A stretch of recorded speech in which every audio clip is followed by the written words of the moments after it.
the reasons for this, well, we presume that the reasons for this are really multifactorial, and obviously peer group pressure has got a very significant part to play. Bullying and cyberbullying. Bullying is a much more continuous process nowadays than it used to be years ago, and I think the children nowadays really get it quite tough. There's also family things that are happening within the family that can impact on the child's mental health. Parents working for long working hours, getting home rather tired and not being available for the children when they want to offload. High percentage of marital breakdown. The statistic places that now at 1 marriage in every 2 breaks down, and the children can obviously suffer as a consequence of this. Over and above that, you have things like the internet.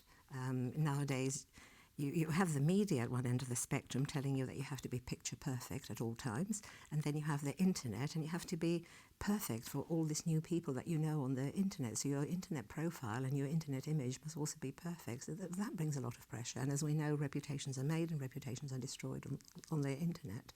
So children nowadays really get it quite tough. They're getting pressures from a number of directions, and their reaction to it is to react by starting to suffer from mental health issues at a much younger age than we used to, say, 10 years ago.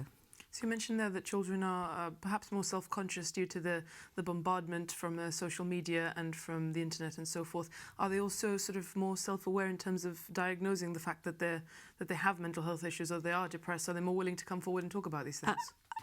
I think as a society we're probably more willing to come forward and talk about certain things, but the important thing is that they actually talk these things. Some problems to children might seem that they're absolutely too big for them to cope with, but the important thing is to talk, and I really want to emphasise the word talk. It is very easy to go online and try and get information from a number of forums that you can get online, and this at times is not the most appropriate type of information. So the important thing really is, if any child who feels that they have a problem, try and talk about it. Talk to your peer group, talk to your friends, talk to your parents, talk to your teacher.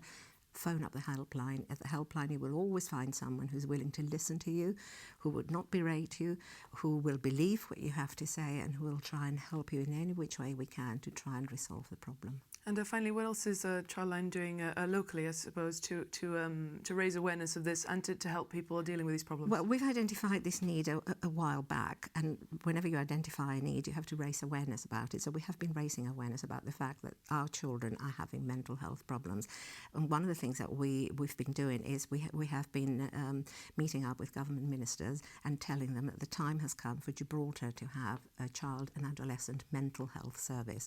This is a one-stop shop with a child psychiatrist, educational psychologist, clinical psychologists, so psychiatric social workers, and it's a place where children can go for assessment and they can go for treatment as well. And their role is to try and support the child, the teenager and the family as well, and provide support and guidance for them.